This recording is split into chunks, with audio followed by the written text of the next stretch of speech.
Tresno. Yuk, Dok, buka keyboard.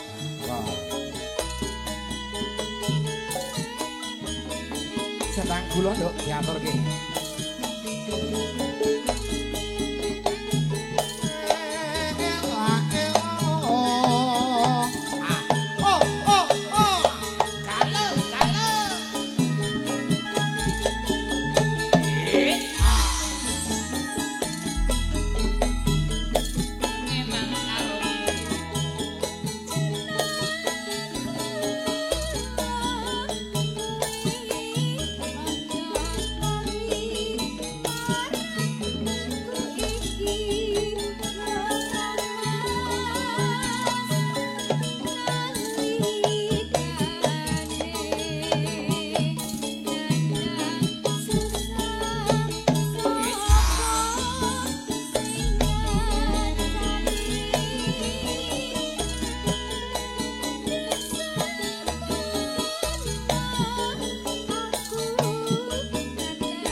Ibu-ibu ingkang sampun pikantuk pasugatan kajun Grahapi monggo sak wontenipun nyet kahanane desa ngene iki Bu.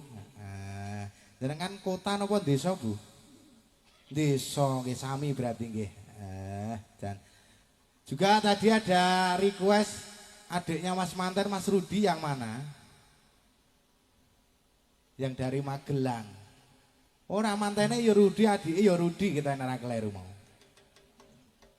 Ya Lek. Sing pundi? Oh, yang kecil ini. Oh, yang ini. Yang kecil ini loh. Oh, yang ini nggih. Mas Rudi nanti kalau mau nyanyi boleh. Pokoknya tak kasih kesempatan spesial buat Mas Rudi juga dan Mbak Sulis. Ayo kita mlebu rene. Jan. Ken maem sik. Kok ora dintekne to, Mas? Gayamu kok ora mekakat biasane imbuh, ngono ora ditekke. Ya. Ayo Mbak, kayak dintekke Mbak, aja cimit-cimit ngono kuwi Mbak.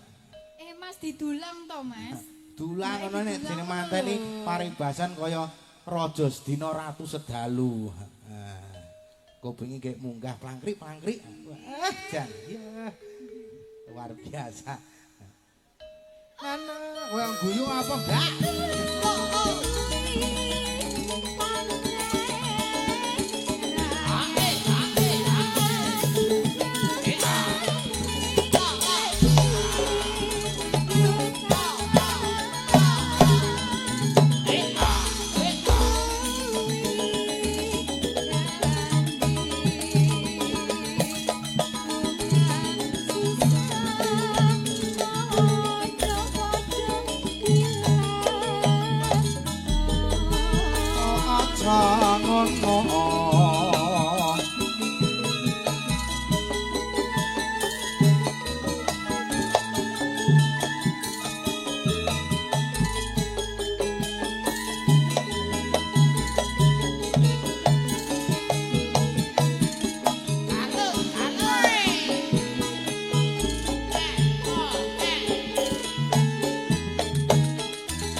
wis dadi adate tur ya wis dadi anggone. Dadi aku biasanya angger bar mangan iwak ya terus liliten maneh aku wegah mangan iwak. Ya Bu ya. Aku biasanya nek kok ngomah nggo jugil kok. Iya, nggo jugil linggis. dhewe. Padahal ora kena mangap kena krowok iki. Tekno wis tuwek ya angger mangan iwak mesti seliliten. Terus nih ya Mas. Terus nih ya. Terus nih karepmu ora karepmu rene kon ngopo Ayo ditutup. Iya, lah kuwi wis Kurang ditutup. jilid. Wis ditutup. Panjenengan kok retokno longsone ngopo to, Bu? Enggak gagas aku. Wong tua aku dhewe ora gagas kok jenengan gagas. Ya anak-anak wae. Jare mbah wetenge gedhe. Biasa Bu Bagong kahanan padane Bagong melarat ora tau madang. Gagas keringetmu iki lho Mas. Oh iya. Niki tandane nyambut gawe tenanan Bu. Gawe. Ya ngene iki Nek Bu, keringetan ngene bedake iki. ngurmati anak bojo ya ngene iki lho Bu. Heeh. Pernah di bojo? Oh duwe, iku nek ora. Ya. Nano.